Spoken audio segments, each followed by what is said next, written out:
The Russian Sleep Experiment. 30 hari tidak tidur.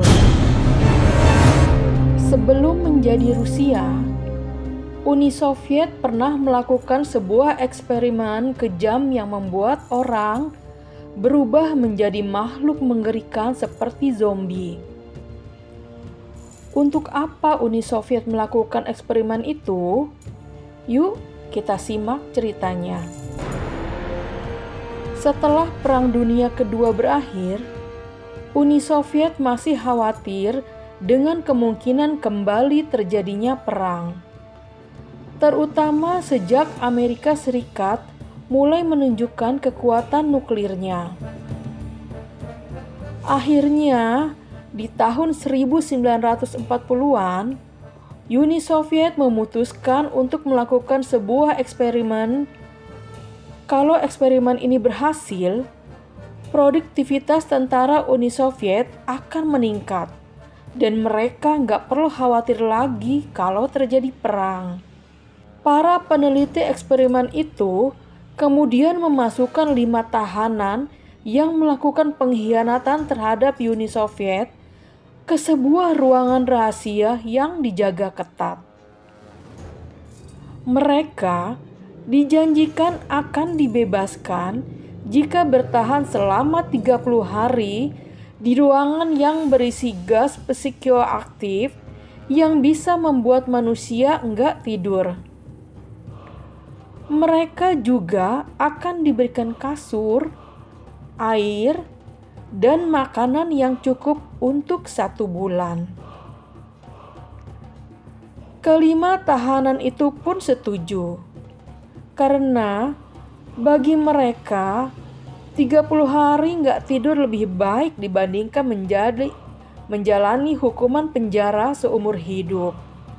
Eksperimen lalu dimulai dan awalnya semua berjalan lancar. Beberapa hari pertama nggak tidur bisa para tahanan lewati dengan baik.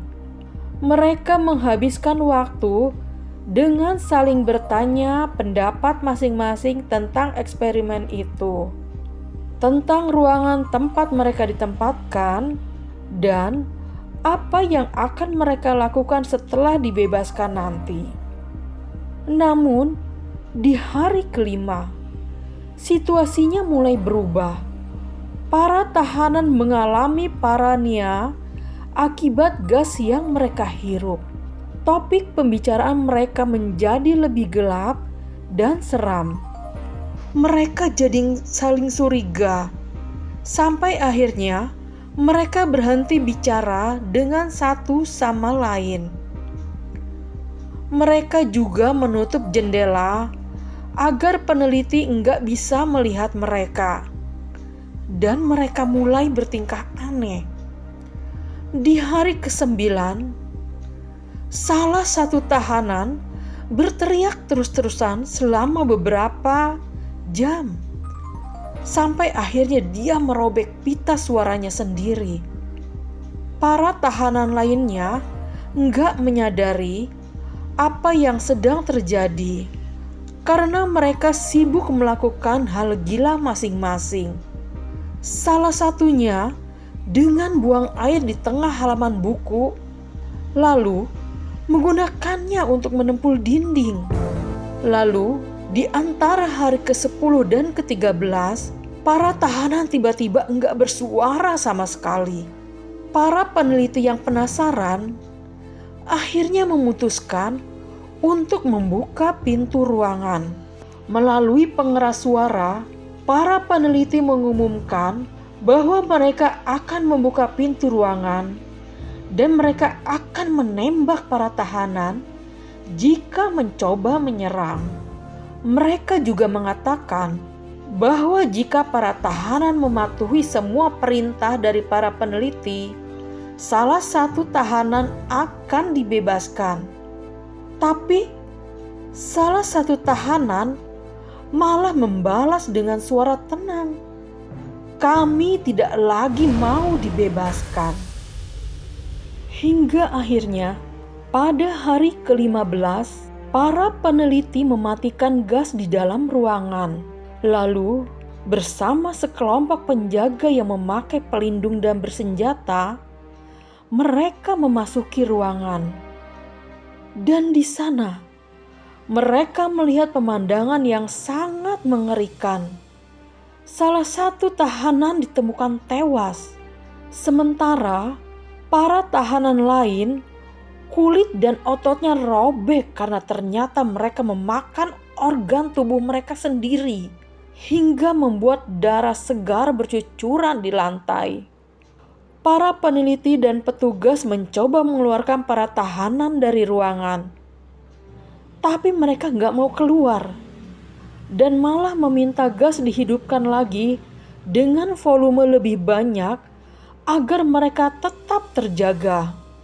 Tapi karena permintaan mereka nggak dipenuhi oleh para peneliti, mereka menyerang para penjaga hingga terjadi perkelahian dan menyebabkan salah satu tahanan tewas.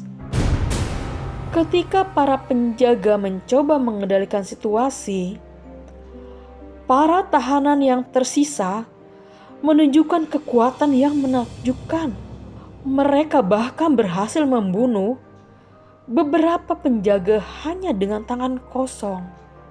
Para tahanan baru berhasil ditenangkan saat gas kembali dinyalakan.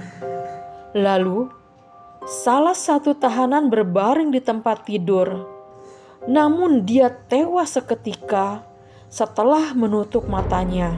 Tahanan yang tersisa kemudian kembali berontak, dan akhirnya mereka terpaksa ditembak mati, hingga hanya ada satu tahanan yang tersisa. Sebelum dihabisi, seorang peneliti bertanya kepada tahanan terakhir itu, "Siapakah kamu?" Tahanan terakhir itu menjawab sambil tersenyum menakutkan, "Aku adalah bagian paling jahat dari pikiranmu.